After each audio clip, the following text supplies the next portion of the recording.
তো 50 ওয়াক্ত মেরাজের রাতে নামাজ নিয়ে যখন নামতেছেন, মুসা আলাইহিস সালাম বললেন, আল্লাহ আপনাকে কি দিলেন গিফট? আল্লাহ নবী সাল্লাল্লাহু আলাইহি ওয়াসাল্লাম বললেন, আমাকে গিফট হিসেবে দিয়েছে 50 ওয়াক্ত নামাজ। কয় ওয়াক্ত? 50 ওয়াক্ত। মুসা আলাইহিস সালাম বলে, সর্বনাশ, বলেন কি 50 ওয়াক্ত পড়বে না?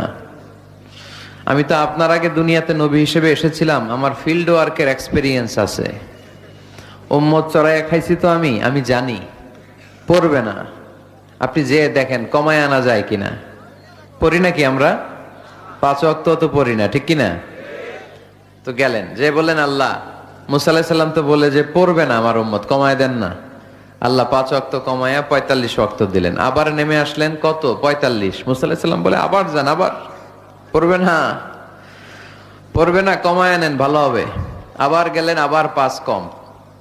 আবার আসলেন, সাইয়েদনা মুসা আলাইহিস সালাম বললেন, আবার যান, পড়বে না। আবার গেলেন, 9 বারে 5 নং 45 ওয়াক্ত কমায় দিয়া রাখলেন কয় ওয়াক্ত? 5 ওয়াক্ত নিয়ে আল্লাহর হাবিব ফিরে আসতেছেন। মুসা আলাইহিস সালাম বললেন, কি অবস্থা, কয় রাকাত, কয় ওয়াক্ত? আল্লাহর হাবিব বললেন, এবার দিছে 5 ওয়াক্ত। মুসা আলাইহিস সালাম বললেন, এটাও পড়বে না, ঠিক কিনা? এটাও পড়বে না, কমায় নিয়ে আসেন। এবার আল্লাহ রাসূল সাল্লাল্লাহু আলাইহি ওয়াসাল্লাম বলতে আরম্ভ করলেন, কি বলেন, 9 বার গেলাম, আর কত যাওয়া যায়, আর পারুম না, লজ্জা লাগে, আমার শরম লাগে। সহিহ বুখারীতে এই কথাটাই এসেছে, আস্তাহি মির রাব্বি, আমার এবার লজ্জা লাগে যেতে। শরম বলেও তো একটা কথা আছে। কয়বার যাওয়া যায় আল্লাহর কাছে? সুবহানাল্লাহ পড়েন। লাজুকতা কাকে বলে তিনি শিখিয়েছেন। সকালবেলা কুরবানির হাটে যাবে গরু বিক্রি করতে, বউরে কয়, বউ একটা দাম ক। বউ বলে, কত কমু? বল যে 50,000। তো বউ কয়, বললাম 50,000। তো এরপর বাজারে যখন নিয়ে গেছে, এক লোক এসে বলতেছে, ভাই গরুটা 40,000 দিবেন?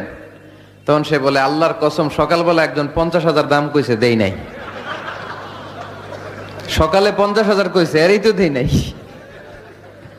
আপনার 40,000 কেমনে দেই? এরকম ডাকাইত সারাডাই। আল্লাহ রাসূল সাল্লাল্লাহু আলাইহি ওয়াসাল্লাম মদিনার খেজুরের বাগান বাজার পরিদর্শনে গেলেন। যে খেজুরের স্তূপ দেখে আল্লাহ রাসূল সাল্লাল্লাহু আলাইহি ওয়াসাল্লাম খেজুরের স্তূপে হাত ঢুকাইয়া দিলেন। ঢুকাইয়া দেওয়ার পরে তিনি দেখলেন পানি, ভিতরে কি?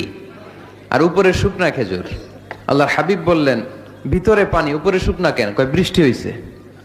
আর বৃষ্টি হলে তো সব জায়গায় পানির সয়লাভ থাকবে। আল্লাহ রাসূল সাল্লাল্লাহু আলাইহি ওয়াসাল্লাম রেগে গেলেন আর বললেন, মান গাশশানা ফালাইসা মিন্না, যে আমাদেরকে ধোঁকা দেয় সে আমার উম্মত হতে পারে। The person who deceives us, he is not among us. যে লোক আমাদের ধোঁকা দেয় সে আমাদের অন্তর্ভুক্ত মুসলমানরা